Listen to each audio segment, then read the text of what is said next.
Imran Khan, the former prime minister, survived a gun attack during a protest march in 2022.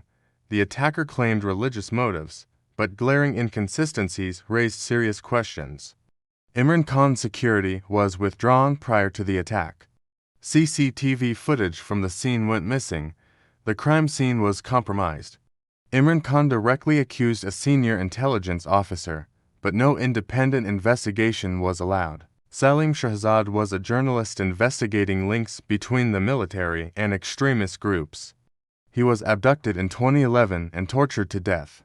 Human Rights Watch cited sources implicating intelligence agencies, yet no arrests were made. Arshad Sharif was a journalist critical of the military.